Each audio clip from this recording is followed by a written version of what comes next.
আসসালামু আলাইকুম। সংবাদে আপনাদের সবাইকে স্বাগতম জানাচ্ছি আমি নুসরাত। শুরুতেই সংবাদ শিরোনাম। ইতিহাস বিকৃতি এই দেশের মানুষ কখনো মেনে নেবে না, সোহেল তাজ। এদিকে ২৫০০ বিএনপি আওয়ামী লীগের সংঘর্ষ, ককটেল বিস্ফোরণ, আহত ১৫। এরপর থাকছে একটা দল বিএনপিতে বিভেদ সৃষ্টির চেষ্টা করছে, মির্জা ফখরুল। সর্বশেষ হাসনাত আবদুল্লার সামনে বড় চ্যালেঞ্জ, ঐক্যবদ্ধ বিএনপি। শুনছিলেন সংবাদ শিরোনাম, এখন বিস্তারিত। তার আগে ছোট্ট একটি আবেদন। একবার ভাবুন তো, যে দেশ একসময় নিজের টাকায় পদ্মা সেতু বানিয়েছিল, যে দেশ প্রথমবারের মতো মেট্রো রেল, বিদ্যুৎ, ডিজিটাল কানেকশন পেয়েছিল, সেই সময়টার নাম শেখ হাসিনা যুগ। হ্যাঁ, হয়তো সমালোচনা ছিল, কিন্তু তখন ছিল উন্নয়ন, ছিল দিক নির্দেশনা, ছিল আশা। আর এখন ইউনূস সরকারের নামে চলছে নতুন অধ্যায়। বলা হয় তারা আনছে গণতন্ত্র, বাক স্বাধীনতা, ভোটাধিকার। তবে প্রশ্ন থেকে যায়, উন্নয়ন না স্বাধীনতা, কোনটা আজ আপনার কাছে বেশি গুরুত্বপূর্ণ? যদি আপনি মনে করেন শেখ হাসিনার সময়টাই ছিল ভালো, তাহলে নিচে লিখুন, জয় বাংলা, জয় বঙ্গবন্ধু, শেখ হাসিনাকে আবারও যাই। আর যদি বিশ্বাস করেন বর্তমান সরকারের নীতি দেশকে এগিয়ে নিচ্ছে, তাহলে লিখুন, সময় এখন পরিবর্তনের। চলুন বেশি কথা না বাড়িয়ে বিস্তারিত জেনে নিই। ইতিহাস বিকৃতি এই দেশের মানুষ কখনো মেনে নেবে না, সোহেল তাজ। ইতিহাস বিকৃতি আড়াল করে নতুন করে ইতিহাস লিখে বাংলাদেশের ভবিষ্যৎ গঠনের চেষ্টা এই দেশের মানুষ কখনো মেনে নেবে না বলে মন্তব্য করেছেন সাবেক স্বরাষ্ট্রমন্ত্রী সোহেল তাজ। শুক্রবার ১৪ নভেম্বর রাতে সামাজিক যোগাযোগ মাধ্যম ফেসবুকে নিজের ভেরিফাইড পেজে দেয়া এক পোস্টে তিনি এসব লিখেছেন।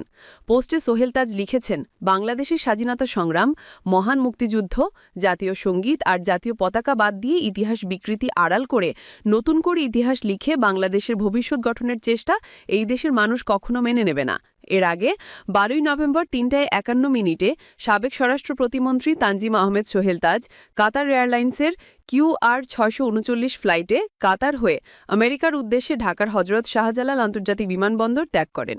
সোহেল তাজ ইমিগ্রেশন প্রসিকিউশন সহ অন্যান্য সংস্থা থেকে যাচাই বাছাই সাপেক্ষে ঊর্ধ্বতন কর্তৃপক্ষের ক্লিয়ারেন্স প্রাপ্ত হয়ে ইমিগ্রেশন সম্পন্ন করেন। বুধবার ১২ নভেম্বর সকালে ফেসবুকের এক পোস্টে সোহেল তাজ লিখেছেন, দোহা হামাদ আন্তর্জাতিক বিমানবন্দরে পৌঁছেছি আলহামদুলিল্লাহ। ৩ ঘণ্টা ট্রানজিট আর তারপর ১৫ ঘণ্টা ফ্লাইট ইউএসের উদ্দেশ্যে। এই বিমানবন্দর দিয়ে আমি গত ১৫ বছর যাতায়াত করেছি। সেই সময় এই বিমানবন্দরটি ঢাকা এয়ারপোর্টের থেকেও ছোট ছিল, আর এখন পৃথিবীর ব্যস্ততম আর সেরা বৃহৎ এয়ারপোর্টের কাতারে। এইদিকে ২৫০০ বিএনপি আওয়ামী লীগের সংঘর্ষ, ককটেল বিস্ফোরণ, আহত ১৫। নারায়ণগঞ্জের ২৫০০ লকডাউন কর্মসূচিকে কেন্দ্র করে কার্যক্রম নিষিদ্ধ আওয়ামী লীগ বিএনপির মধ্যে দফায় দফায় সংঘর্ষ হয়েছে। এ সময় ককটেল বিস্ফোরণের ঘটনা ঘটে। এতে নারীসহ অন্তত ১৫ জন আহত হয়েছেন। সংঘর্ষের জেরে বাড়িঘর ভাঙচুর ও লুটপাটেরও ঘটনা ঘটেছে। বৃহস্পতিবার ১৩ নভেম্বর ভোর ৫টার দিকে উপজেলার খাক্কান্দা ইউনিয়নের কাকাইল মোড়া এলাকায় কার্যক্রম নিষিদ্ধ ইউনিয়ন আওয়ামী লীগের সিনিয়র সহসভাপতি শাহ আলম ও ইউনিয়ন বিএনপির সাধারণ সম্পাদক জাকারিয়া মিয়া সমর্থকদের মধ্যে এই সংঘর্ষ হয়। খবর পেয়ে থানা পুলিশ ঘটনাস্থলে পৌঁছে পরিস্থিতি নিয়ন্ত্রণে আনে। পুলিশ ও স্থানীয়রা জানান, লকডাউন কর্মসূচিতে অংশ নিতে ঢাকায় যাওয়াকে কেন্দ্র করে বুধবার রাতে কাকাইল মোড়া এলাকায় ইউনিয়ন আওয়ামী লীগের সিনিয়র সহসভাপতি শাহ আলম অনুসারীদের সঙ্গে ইউনিয়ন বিএনপির সাধারণ সম্পাদক জাকারিয়া মিয়ার অনুসারী উপজেলা ওলামা দলের সাবেক অধ্যক্ষ তোফাজ্জল হোসেনের সমর্থকদের সঙ্গে বাগবিতণ্ডা হয়। এক পর্যায়ে হাতাহাতের ঘটনা ঘটে। এতে উভয় পক্ষের অনুসারীদের মধ্যে উত্তেজনা ছড়িয়ে পড়ে। এর জেরে আজ ভোর ৫টার দিকে উভয় পক্ষ দেশীয় অস্ত্র নিয়ে সংঘর্ষে জড়িয়ে পড়ে। এই সময় ৬টি ককটেল নিক্ষেপের ঘটনা ঘটে। এর মধ্যে ৩টি ককটেল বিস্ফোরিত হয়। সংঘর্ষে আসমা আক্তার ৪৫, গিয়াসউদ্দিন মিয়া ৪০, হাবিবুল্লাহ মিয়া ৫৫, পিয়ারিম ৪০, পিয়ারিশ ৪৫, মোবারক ২২, ফাহিন ২৪, কামাল হোসেন সহ অন্তত ১৫ জন আহত হয়েছেন। তাদের মধ্যে আসমা, গিয়াসউদ্দিন, হাবিবুল্লাহকে ঢাকা মেডিকেল কলেজ হাসপাতালে ভর্তি করা হয়েছে। হাবিবুল্লাহর অবস্থা আশঙ্কাজনক বলে স্বজনেরা জানিয়েছেন। বাকিদের উপজেলা স্বাস্থ্য কমপ্লেক্সে ও স্থানীয়ভাবে চিকিৎসা দেওয়া হয়েছে।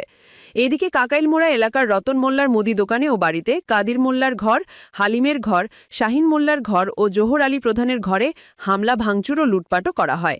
২৫০০ থানার ওসি খন্দকার নাসির উদ্দিন বলেন, বর্তমানে পরিস্থিতি নিয়ন্ত্রণে রয়েছে এবং এলাকায় অতিরিক্ত পুলিশ মোতায়েন করা হচ্ছে। এ ব্যাপারে এখনও কোনো পক্ষ অভিযোগ দেয়নি। অভিযোগ পেলে তদন্ত সাপেক্ষে প্রয়োজনীয় ব্যবস্থা নেওয়া হবে। সর্বশেষ একটা দল বিএনপিতে বিভেদ সৃষ্টির চেষ্টা করছে, মির্জা ফখরুল। একটা দল বিএনপিতে বিভেদ সৃষ্টির চেষ্টা করছে বলে মন্তব্য করেছেন বিএনপি মহাসচিব মির্জা ফখরুল ইসলাম আলমগীর।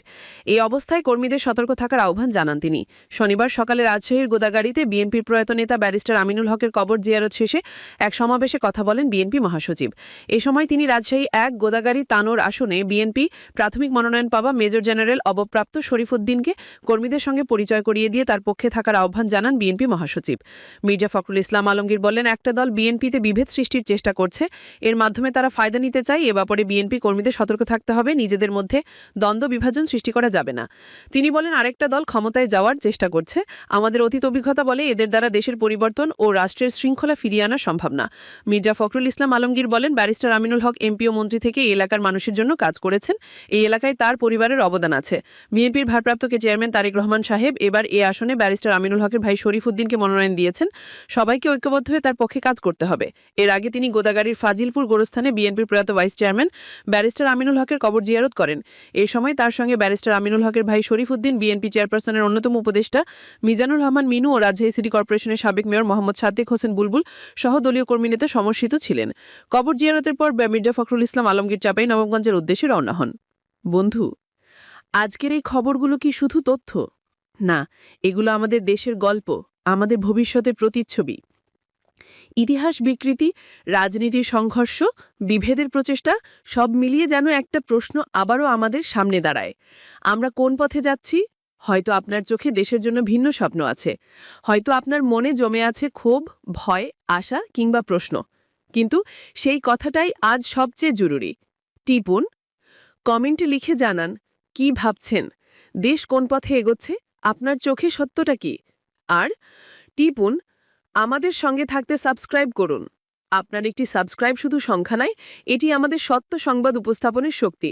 আর আপনার মতামতই আমাদের এই যাত্রায় প্রেরণা। চলুন সত্যের পাশে, মানুষের পাশে, দেশের পাশে একসাথে থাকি।